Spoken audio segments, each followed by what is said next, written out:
Whether you're purchasing Bitcoin for the first time or the 100th time, here are my 6 tips on purchasing Bitcoin and how to choose the right exchange. First most important thing is where you're buying your Bitcoin. Make sure you can withdraw your Bitcoin to your own custody or hold it yourself. Imagine you were going to buy groceries at the grocery store.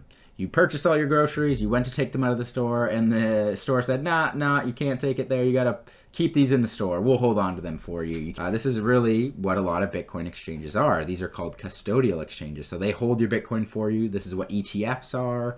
They just hold your Bitcoin on your behalf, and you just have an IOU. You can't take it into your own custody. The real reason for this is because there's been thousands of exchange hacks. There's been hundreds of exchanges that just overnight disappear, take your Bitcoin, run away with them. Bitcoin's unique because you can hold it yourself without a middleman.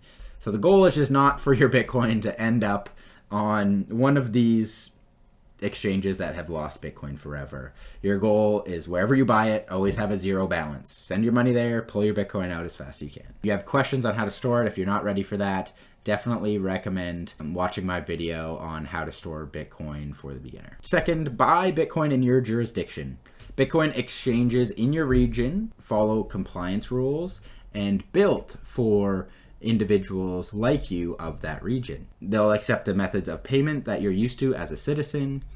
Ask yourself, do they accept US dollars, Canadian dollars, pesos, euros? You could imagine sending a wire transfer to like a European-based country that might be in a jurisdiction that's not part of banking relationships, and your wire may never get there. Funds may be seized, and when you go to call them up, their support teams in another time zone, another jurisdiction, doesn't speak your language. So trust me, you're going to have a much better time buying Bitcoin in your jurisdiction. So to go right along with that is the third tip is payment method. So think, how are you going to fund this exchange, or what payment method are you going to use? ACHs may take longer for it to settle, as they can be clawed back a lot easier than wire transfers. For this reason, a company like Swan holds onto your Bitcoin for 30 days if you pay with ACH. If speed's important to you, you may want to look to other methods like a wire transfer. Wire transfers can settle within 2 business days, good for large purchases. Does your exchange have good banking relationships? Will your wire transfer get through? If you want to purchase with credit card, there are services where you're able to purchase Bitcoin with credit card. These are very high fees because you can claw back credit card purchases. Are you planning to use money that's already in a Cash App or a PayPal account? If so, they have really easy ways to buy Bitcoin just in that app. You also want to look at pricing tiers of the payment methods. There may be different pricing tiers for buying with an e-transfer, buying with a wire transfer, buying with ACH. So really plan your Bitcoin purchase around how you're going to fund it. The fourth tip is just don't sweat the trading fees. Trust me, it's way more important you get the Bitcoin you pay for with a quality experience than picking the cheapest exchange and losing all your money. Now, how fees typically work on exchanges is there is the spread. So where they buy it from and sell it to you. Most exchanges are a middleman in some way, working with liquidity providers to get you the Bitcoin you request. Usually this is no more than 1%, but this is usually why you will see different prices across different exchanges. So really look at the price they list versus the price you're typically used to. That's typically the spread. And majority of exchanges have fees on top of the spread. This is called your trading fees.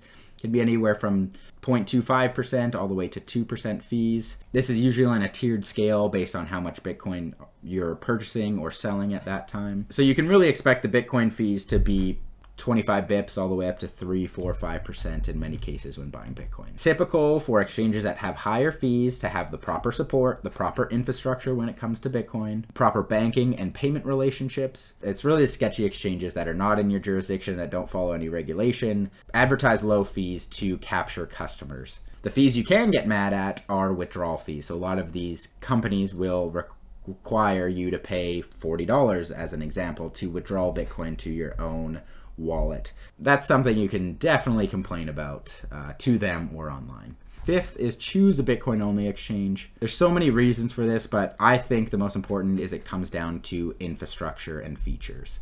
When companies are Bitcoin only, they really develop for Bitcoin specific tools, proper liquidity partnerships, proper Bitcoin addresses, UTXO management. They may have other layers such as the Bitcoin Lightning Network built in. Many exchanges carry a lot of other coins, and because they carry a lot of other coins, they have to build this infrastructure for all the other coins, which cuts corners for proper Bitcoin infrastructure as they want to save money.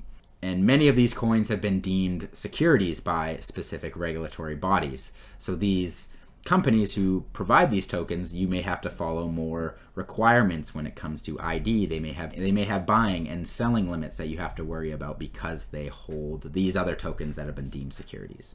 6, you have to think about your privacy and what is best for you. Pretty much all exchanges to get banking partnerships and the proper licensing must follow KYC, or this is called Know Your Customer. Meaning you'll have to provide your information, including your ID, your addresses, your phone numbers, your employment history.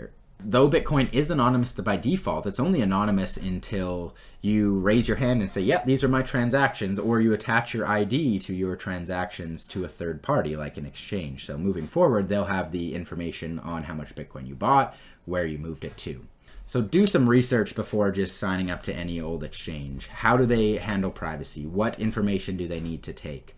What is the history of their security? How do they store your data? Has there been any breaches in the past from that exchange? Because you don't want your information getting out there. Now, there are peer-to-peer exchanges that you can just trust one individual when buying Bitcoin. There's ATMs that require minimal KYC. There's anonymous exchanges online. Just expect to pay a higher fee for that. So just keep an eye on your favorite exchange or exchanges on what privacy that they implement. I've worked with many exchanges, individuals, whether they were buying Bitcoin for the first time or the 100th time. Just go slow. There's thousands of individuals out there, just like me, telling you where to buy Bitcoin, where's the best place to buy Bitcoin. Don't trust me. You got to verify all this yourself. There's thousands of exchanges, brokers who will try to convince you to buy Bitcoin with them, only just to take your money and run away with it. If you like this video, let me know if you have any questions, and I'll be happy to help you in any way, and thanks for watching.